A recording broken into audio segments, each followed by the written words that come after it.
Hello and welcome to Pawpets News. I'm your fine-feathered, friendly news reporter, Mockingbird. Ohio resident Donald Eugene Miller Jr., boy that's a mouthful of a name, was told by a judge upholding a 1994 court ruling declaring the living 61-year-old that he is legally dead. I kid you not. The Courier reports that 19 years hence, a court in Hancock County declared Miller legally dead 8 years after he disappeared from his rental home. As a result, his driver's license and social security number were lost. And although Judge Alan Davis declares the case a strange situation, alas, he cannot do anything to reverse the decision.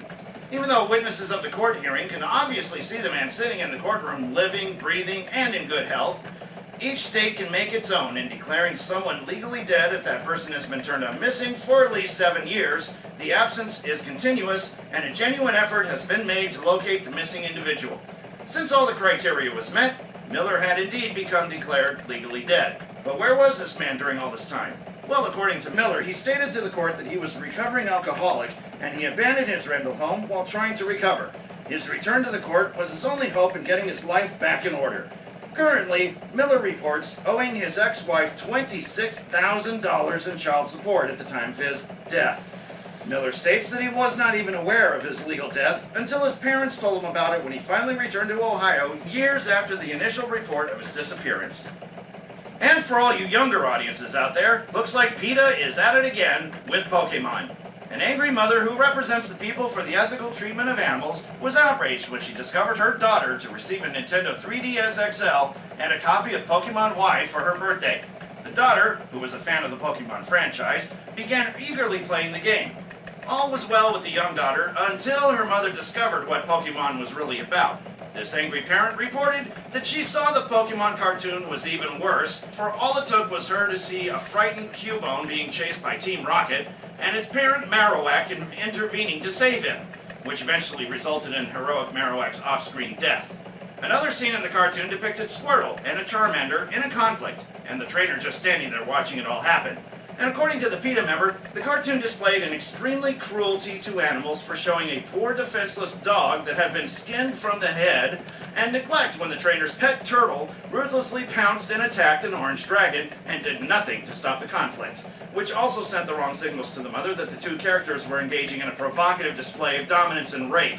After seeing such cartoon footage, the rage from the angry PETA member reached her own marriage to her husband when she found out that he was playing the game while using the bathroom toilet, and in a fit of rage, she confiscated her daughter's Nintendo DS system from her husband upon exiting the bathroom, breaking it in half with her bare hands, and flushed the Pokemon Y cartridge down the commode, accompanied by some cat droppings from her pet's litter box. It was then stated that she immediately requested to file for divorce because of her husband's interest in the Pokemon game. Although the husband didn't seem too surprised about the threat of a divorce, he was, however, distraught that she broke the 3DS system right when he was attempting to catch a shiny Mr. Mime. The angry PETA member then forbade her daughter to play any more Pokemon games, watch the Pokemon cartoon, and also informed her that she was no longer allowed to associate with the person who purchased the Nintendo and Pokemon cartridge for the rest of her life. This angry PETA member didn't stop there in her rage, for she is now threatening to sue Nintendo for emotional distress and compensation for her daughter's broken 3DS and discarded game cartridge as a result.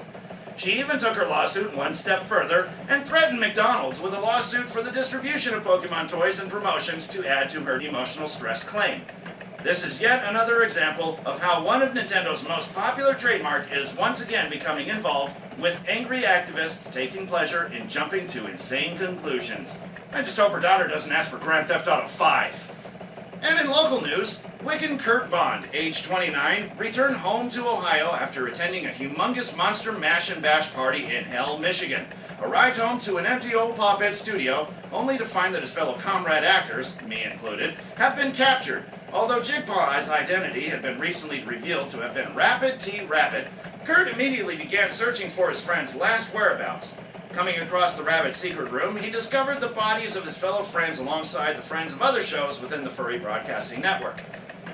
Although the alleged Jigpaw was nowhere to be found, Kurt immediately conducted a life-resurrecting seance, which returned all the former actors back to the world of the living and back to their respected shows, without having any repercussions of the recent event over the weekend. For Kurt Bond's heroism, he was highly praised and honored by the many victims of the dastardly onslaught of murders who had come back to life feeling eternally grateful for his unselfish deed. The old Pawpets show will continue on without any further problems of having been captured and killed by the maniacal Jigpaw. If this news is difficult for you to believe, just look at me. Why, yours truly was even one of the victims, but now thanks to Kurt Bond and his wisdom of resurrecting the dead to life, I am feeling very alive and ready to return to work again, without a single side effect from the mystic seance. The only difference is that now I have this hungry appetite for cauliflower. For Old Pawpets News, this is Mockingbird, your fine, feathered, friendly news reporter. Thanks for tuning in, and enjoy the rest of your evening.